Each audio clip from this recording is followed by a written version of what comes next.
اور یہاں آپ کے سامنے چاہے وہ تبلیغی جماعت ہو، چاہے ختم نبوت ہو، چاہے دفاع صحابہ کرنے والے ہوں، چاہے جمعیت علماء اسلام ہو، چاہے وہ افغانستان کے پہاڑوں پہ دین کی جو ہے علم بلند کرنے والے ہوں، ان ساروں کی پیچھے نسبت مولانا نانوتوی رحمۃ اللہ علیہ سے ملے گی۔ گویا کہ ان کا علم پوری دنیا کے اندر یہ پھیلا ہے، تو آج ہم سارے احسان تلے دبے ہوئے ہیں ان کے۔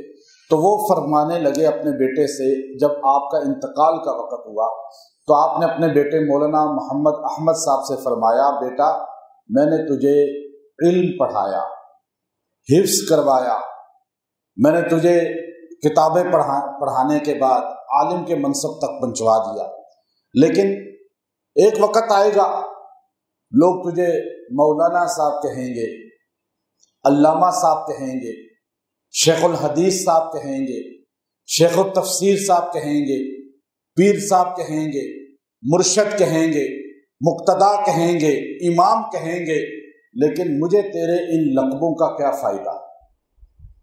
میرے کام تو تیری وہ تلاوت قرآن آئے گی جو تو مجھے روزانہ پڑھ کے ایصال ثواب کرے گا۔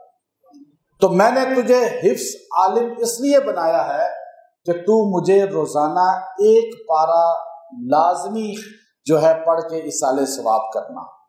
حضرت مولانا محمد احمد صاحب جوانی میں فوت ہو گئے تھے، تو ان کے بیٹے قاری طیب صاحب رحمۃ اللہ علیہ فرماتے ہیں کہ میں چھوٹا سا تھا تو میرے والد نے مجھے بھی یہی جملہ فرمایا کہ مجھے تیرے کسی چیز کا کوئی فائدہ نہیں ہوگا۔ حالانکہ قاری طیب صاحب کو دنیا جانتی ہے کہ ان کے خطبات بیانات دنیا کے اندر ہوتے تھے، اور اللہ نے ایسا ان کو علمی کمال دیا تھا کہ جو کسی اور کو جو ہے بعد میں نہیں ملا۔ لیکن فرمایا کہ روزانہ میرے والد صاحب فرماتے تھے میں ایک پارہ اپنے والد مولانا نانوتوی رحمۃ اللہ علیہ کو ایصال ثواب کرتا ہوں، اور میں قاری طیب صاحب جب سے ہوش سنبھالا ہے، آج میری 70 سال سے زیادہ عمر ہے، میں نے کوئی دن مس نہیں کیا کہ اپنے والد اور دادا کو ایک پارہ ایصال ثواب نہ کیا ہو۔ اب دیکھیے یہ حق ہوتا ہے ہمارے مرحومین کا۔ ہم یہ نہیں کہ بس زندگی گزار رہے ہیں، بس بھول جائیں 40 دن کر کے یا جمراتیں کر کے، یہ کوئی سنت نہیں ہے۔ اصل یہ ہے کہ ہر لمحے ان کو یاد رکھا جائے، ہر لمحے ان کو جو ہے بھولا نہ جائے۔ حضرت مفتی تقی عثمانی صاحب حفظ اللہ تعالی فرمانے لگے کہ میرے والد مولانا یاسین صاحب ان کے والد تھے، بہت بڑے شیخ الحدیث تھے۔ کہنے لگے میرے والد جب مستر مرگ پہ تھے تو وہ مفتی شفیع صاحب ان کے والد تھے اور مولانا یاسین صاحب ان کے دادا تھے، تو یہ فرمانے لگے کہ مجھے مفتی شفیع صاحب رحمۃ اللہ علیہ جو میرے والد تھے، انہوں نے وفات کے وقت اپنے پاس بلایا اور اپنے پاس بلا کر کہا بیٹا وہ جملہ بول رہا ہوں جو تمہارے دادا نے مجھے بولا تھا۔ تو میں اور مفتی رفیع صاحب، مولانا ولی راضی صاحب اور دیگر ہم بھائی موجود تھے، تو فرمایا میرے والد نے یعنی تمہارے دادا مولانا یاسین صاحب رحمۃ اللہ علیہ نے مجھے فرمایا تھا، وفات کے وقت 80 سال کی عمر میں فوت ہو رہے تھے، تو مجھے فرمانے لگے بیٹا سارے بھول جاتے ہیں دفنانے کے بعد، تم مجھے تھوڑا دیر سے بھولنا۔ یہ جملہ کس نے کہا؟ مفتی مولانا یاسین صاحب جو دیوبند کے استاذ الحدیث تھے بڑے، اور وہ اپنے بیٹے مفتی شفیع صاحب مفتی اعظم پاکستان کو کہہ رہے ہیں۔ تو مفتی صاحب جب مستر مرگ پہ تھے تو وہ بھی 80-82 سال عمر تھی۔ مفتی تقی صاحب فرماتے ہیں مجھے اور میرے بھائیوں کو بلا کر کہا بیٹا دفنانے کے بعد سارے بھول جاتے ہیں، ہوتا ہے ایسے ہی نہیں، لیکن تم مجھے تھوڑا دیر سے بھولنا، بس اتنا جملہ کہا، اور بڑوں کی باتیں ہی بڑی ہوتی ہیں۔ اب یہ جملہ مفتی تقی صاحب فرمانے لگے، میں نے حضرت سے ملاقاتوں میں بھی پھر میں نے اس کا پوچھا، حضرت فرمانے لگے کہ آج تک، ابھی ان کی عمر بھی 80 سال سے زیادہ ہے، فرمانے لگے آج تک کوئی دن ایسا نہیں ہے کہ اپنے والد کو یاد نہ کیا ہو ایصال ثواب میں۔ تو اب یہ ہمارے مرحومین کا حق ہے۔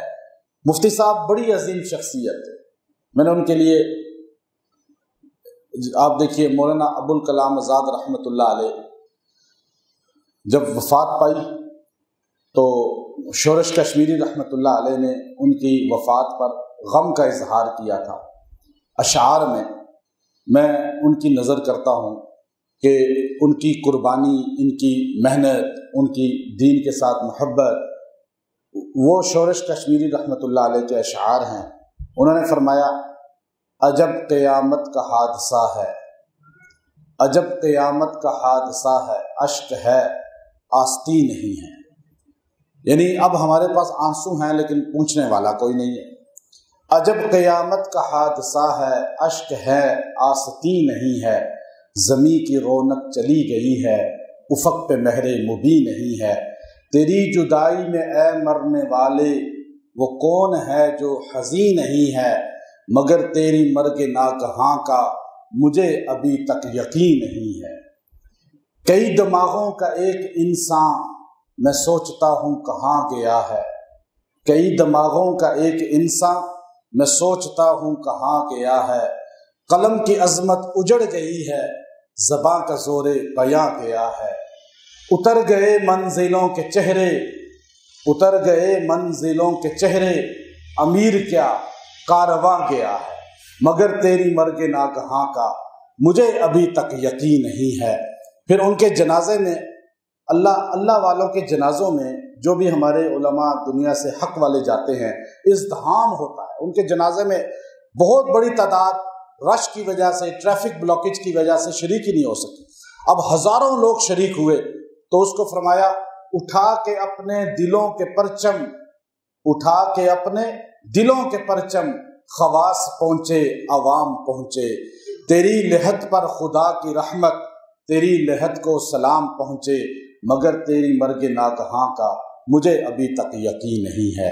اللہ تعالیٰ مفتی سراج الحق صاحب رحمہ اللہ تعالیٰ کی مغفرت فرمائیں، اور جتنے ہمارے مرحومین ہیں، جتنے ہمارے یہاں موجود مرد اور خواتین آپ موجود ہیں، آپ کے جتنے بھی دنیا سے رخصت ہوئے ہیں، ان سب کے مرحومین کی بھی مغفرت فرمائے، اور حضرت کے مفتی صاحب کے بیٹے موجود ہیں اور ان کے اہل خانہ اور جتنے بھی ان کے خاندان کے لوگ ہیں، ان سے بھی ہم تعزیت کرتے ہیں۔ اللہ تعالیٰ حضرت کے ادارہ کو، حضرت کی جو مرکز ہے اس کو آباد رکھے، اور ان کی اولاد کو اس کے لیے قبول فرمائے، اور مفتی صاحب کا بہترین صدقہ جاریہ بنائے، اور جو ہے انشاءاللہ وہ ہماری دعاؤں میں ہمیشہ داخل اور شامل رہیں گے۔ وآخر دعوانا ان الحمدللہ۔ کل نفس ذائقۃ الموت، صدق اللہ العظیم۔ سب سے پہلے میں حضرت پیر صاحب کا اپنے پورے گھرانے کی طرف سے مشکور ہوں کہ انہوں نے اس غم اور دکھ کی گھڑی میں ہمیں یاد رکھا۔ یقیناً والد کا صدمہ ایسا ہے کہ جو ساری زندگی نہیں بلایا جا سکتا، لیکن اس طرح محبت کرنے والے، شفقت کرنے والے جب بزرگ سر پہ ہاتھ رکھتے ہیں تو یقیناً دکھ میں کافی حد تک کمی ہو جاتی ہے۔ حضرت نے پرسوں مجھے بتایا کہ ہم نے اس طرح تعزیتی پروگرام رکھا ہے۔ یقین جانیں کہ ایسا لگا کہ کوئی اپنا ہے جس نے ہمیں پکارا ہے اور اس نے ہمارے سر پہ ہاتھ رکھا ہے۔ ہم انشاءاللہ حضرت سے یہی توقع رکھیں گے کہ حضرت ہمیشہ ہمیں جس طرح والد صاحب کے ساتھ ان کا تعلق تھا، پیار تھا، محبت تھا، اسی طرح حضرت ساری زندگی ہمیں یاد رکھیں گے اور ہمارے سر پہ اپنے شفقت کا ہاتھ رکھیں گے انشاءاللہ۔ باقی حضرت نے تعارف کروا دیا۔ یقیناً جانے والے کا بہت دکھ ہوتا ہے، غم ہوتا ہے، لیکن اللہ تعالیٰ کی طرف سے کچھ جدائی کے لمحات ایسے تھے کہ جس کی وجہ سے یعنی دل تھوڑا مطمئن ہے، لیکن جدائی کا دکھ تو ہے یہ، وہ کبھی ختم نہیں ہو سکتا۔ والد صاحب نے دن کو بھی کدو کھائے اور پسند بھی تھے سنت کی مطابق، اور وہ بڑے بڑے یعنی پیس کٹواتے تھے اور اس کو سالن میں سے اٹھا کے کھاتے تھے کہ یہ حضور صلی اللہ علیہ وسلم کو پسند ہے، اور ان کا طریقہ بھی یہی ہے۔ شام کو انہوں نے خود دوبارہ سے کدو بنوائے، اور دوبارہ آخری کھانا بھی ان کا سنت کے مطابق کدو ہی تھا۔ پھر عشاء کی نماز کے لیے وضو کیا، تیاری تھی، 10 منٹ پہلے انتظار میں بیٹھے ہوئے تھے تو اچانک یہ حادثہ ہوا۔ پھر شب جمعہ کی رات، پھر جیسے حضرت نے بیان کیا کہ اتنا ہجوم تھا علماء کرام کا، طلباء کرام کا اور ان کے شاگردوں کا، اہل علاقہ کا، یعنی یہ چیزیں دیکھ کر یعنی دل مطمئن ہو جاتا ہے۔ پھر الحمدللہ 2-3 بزرگ ہماری خواتین ہیں، ان کو خواب میں آئے اور ہم نے تعبیر پوچھی تو الحمدللہ یعنی اس سے دل مزید مطمئن ہے۔ بہرحال ہر شخص نے جانا ہے، صرف اتنا ہی کہوں گا کہ انسان نے دنیا کے اندر جو بھی آتا ہے وہ جانے کے لیے آتا ہے، اور اللہ تعالیٰ ہمیں یہاں پہ امتحان کے لیے بھیجتے ہیں، اور جو امتحان میں کامیاب ہو جاتا ہے تو وہی آخرت میں بھی کامیاب ہو جاتا ہے۔ اور مزہ تو تب ہے کہ ہم دنیا کے اندر اس امتحان کی تیاری کریں، ہم 60-70 سال زندگی ہم یہاں پر گزاریں، اور جب اللہ کے حضور پیش ہوں تو وہاں پر ہمارے اعمال ایسے ہوں کہ ہم وہاں کسی قابل نہ رہیں۔